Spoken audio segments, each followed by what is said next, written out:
جبلہ ابن علی شیبانی کی شہادت۔ آپ جناب مسلم کی شہادت کے بعد کوفے سے نکل کر امام علیہ السلام کے ساتھ شامل ہو گئے اور حملہ اولا میں شہید ہوئے۔ جنادہ ابن کعب خزرجی کی شہادت۔ آپ قبیلہ خزرج کی یادگار تھے اور مکہ میں امام کے ساتھ شامل ہوئے۔ 18 دشمنوں کو قتل کر کے شہید ہوئے۔ جندب ابن حجیر خولانی کندی کی شہادت۔ آپ انصار امیر المومنین علیہ السلام میں سے تھے اور کوفے سے نکل کر لشکر حر کی آمد سے پہلے امام علیہ السلام کی خدمت میں حاضر ہوئے۔ یوم عاشورہ کو حمایت فرزند رسول میں جنت کے حقدار ہوئے۔ جوین ابن مالک تیمی کی شہادت۔ جوین ابن مالک ابن قیس تیمی عمر ابن سعد کے لشکر کے ساتھ حضرت امام حسین علیہ السلام سے جنگ لڑنے کے لیے کوفے سے آئے تھے، لیکن جب یہ دیکھا کہ عبید اللہ ابن زیاد کی طرف سے حضرت امام حسین علیہ السلام کی شرائط کو قبول نہیں کیا گیا تو جوین ابن مالک تیمی اپنے قبیلے کے چند افراد کے ساتھ رات کے وقت حضرت امام حسین علیہ السلام کے لشکر میں شامل ہو گئے اور عاشور کے روز شہادت کے درجے پر فائز ہو گئے۔ حارث ابن نبہان کی شہادت۔ آپ کے والد حضرت حمزہ ابن عبد المطلب کے غلام تھے۔ نبہان ایک بہادر شخص تھا جن کا انتقال حضرت حمزہ کی شہادت کے 2 سال بعد ہوا۔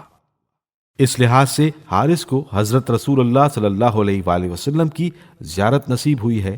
حارث ابن نبہان نے حضرت علی علیہ السلام اور حضرت امام حسن علیہ السلام کا ساتھ دیا اور حضرت امام حسین علیہ السلام کے ساتھ کربلا آئے اور عاشورہ کے دن پہلے حملے میں شہید ہوئے۔ حارث ابن امرؤ القیس کندی کی شہادت۔ آپ صبح عاشور لشکر ابن سعد سے نکل کر امام علیہ السلام کے لشکر میں شامل ہوئے اور جام شہادت نوش کیا۔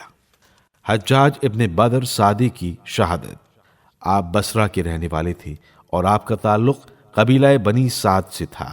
آپ رئیس بصرہ مسعود ابن عمر کا خط لے کر امام علیہ السلام کی بارگاہ میں حاضر ہوئے اور پھر واپس نہیں گئے اور یوم عاشور حملہ اولا میں امام علیہ السلام پر قربان ہو گئے۔ حلاس ابن عمرو راسبی کی شہادت۔ آپ کوفہ کے رہائشی اور قبیلہ ازد کی شاخ راسب کی یادگار تھے۔ اصحاب امیر المومنین علیہ السلام میں شمار ہوتے تھے۔ کوفے سے عمر ابن سعد کے لشکر کے ہمراہ آئے تھے اور جب آپ کو یقین ہو گیا کہ صلح نہ ہو سکے گی تو شب عاشور امام علیہ السلام کی خدمت میں حاضر ہوئے اور حملہ اولا میں شہید ہوئے۔ ظاہر ابن عمرو اسلمی کندی کی شہادت۔ آپ ہر وقت امیر المومنین علیہ السلام کے ایک صحابی عمرو ابن الحمق کے ہمراہ رہتے تھے۔ آپ نہایت زبردست پہلوان مشہور تھے اور عرب کے لوگ آپ سے متاثر تھے۔ آپ حج کے لیے مکہ پہنچے اور پھر امام علیہ السلام کے ہمراہ ہو گئے۔ آپ مکے سے کربلا امام کے ہمراہ آئے اور حملے اولا میں شہید ہوئے۔ زہیر ابن سلیم ازدی کی شہادت۔